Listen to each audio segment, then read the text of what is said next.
تنفيذ. يا سيد، عايز تقول حاجة قبل تنفيذ الحكم؟ عايز اقول كلمه واحده. قول. وربنا يعلم بي انا اهو في اخر لحظه في عمري. ايوه.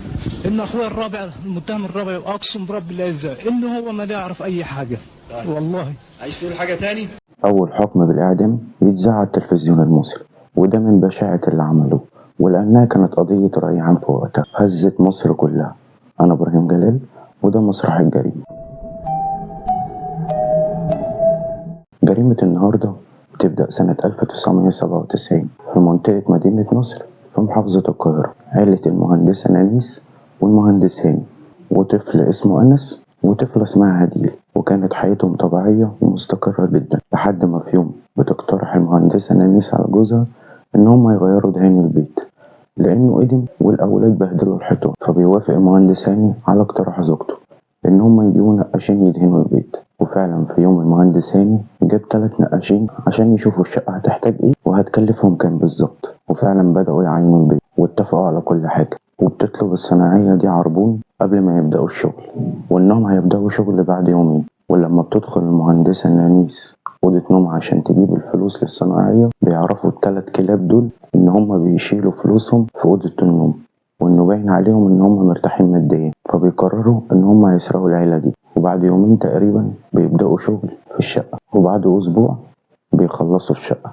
بس في الأسبوع ده بيكونوا عرفوا تحركات المهندس هاني، وإمتى بينزل الشغل وإمتى بيرجع وإمتى البيت بيبقى فاضي. وفي يوم 13 أكتوبر سنة 97 بيراقبوا ال3 دول بيت المهندس هاني وبيستنوا لحد ما ينزل شغله. وأول ما بينزل الشغل بيطلعوا ال3 وهم محمد زكريا علوان، السيد زكريا علوان، ومحمد خورشي ابن خالتهم، وبيطلعوا يخبطوا الباب على المهندسة ناني. ولما بتفتح وبتتفاجئ بيهم بيقولوا لها إن هم فاضل لهم شوية تشطيبات في الشقة لسه ما عملوهاش، وإنها مش هتاخد منهم وقت. برغم إنه كان باين عليها الخوف والقلق زي ما قالوا في التحقيقات، إلا إنها بتدخلهم وبتدخل من المطبخ عشان تعمل لهم شاي زي ما اتعودت في الأسبوع ده إن هي بتعمل لهم الشاي. ولما بتدخل من المطبخ بيدخل وراها المجرم محمد خورشي وبيكتم نفسها، وبتترجاهم المهندسة نانيس إن هم ياخدوا كل حاجة بس ما يؤذوهاش هي وأولادها. وأول ما بتخلص جملتها بيكون المجرم محمد زكريا طلع مطوته وطعنها أول طعن، وبيقعد يطعن فيها لحد ما بيصفي دمها ودمها بيغرق المطبخ كله. طعنها أكتر من 10 طعنات بدون أي رحمة ولا شفقة عليها. ولما بيخلصوا عليها وبيسيبوها سايحة في دمها بيجروا على أوضة النوم عشان يدوروا على الفلوس والدهب، وبيتفاجئوا بالطفلين أنس وهديل بيلعبوا في أوضة نوم أمهم. ولما بيسألوهم عن والدتهم بيقولوا لها إنها في المطبخ. وبيمسك المجرم سيد زكريا علوان بيمسك أنس وبيحطه في الدولاب، وبيكون محمد خورشي طلع مطوته ومسك الطفل هديل وقعد يطعن فيها لحد دمها ما بيغرق الأوضة. وكان أنس في الدولاب بيصرخ وبيعيط على صريخ أخته اللي بتتقتل. قام طلعه سيد زكريا علوان ولف أشرب حوالين رقبته وقعد يخنق فيه لحد ما روحه طلعت للي خلقها بدون أي شقفة ولا رحمة ولا تهزله جفن على الطفل اللي في إيده. ولما بيخلصوا على العيلة كلها وبيلموا كل اللي قدروا عليه من فلوس ودهب بينزلوا يجروا من الشقة. وبعد ساعات بيروح المهندس هاني البيت، وأول ما بيفتح باب الشقة بيتفاجئ بمراته دمها سايح ومغرق الشقة كلها، وبيقعد يصرخ وبينادي على أولاده وبيدور عليه لحد ما بيوصل لأوضة النوم، وبيتفاجئ بأولاده الاتنين مرمين على الأرض ومصيرهم نفس مصير أمهم.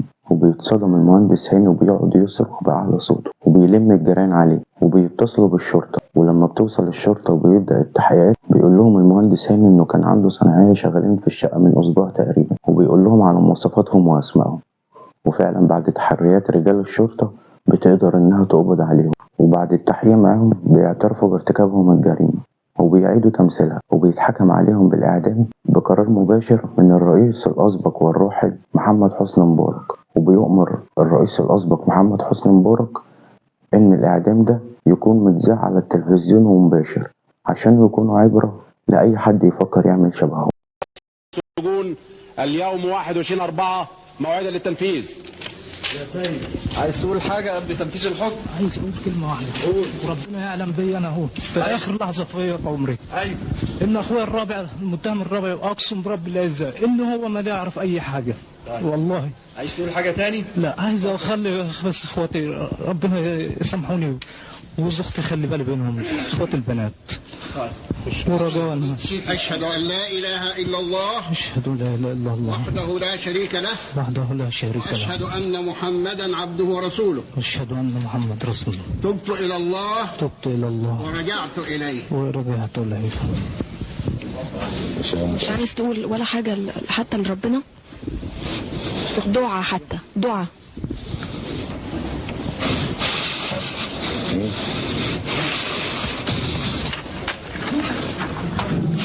وهو رفض الحديث معنا.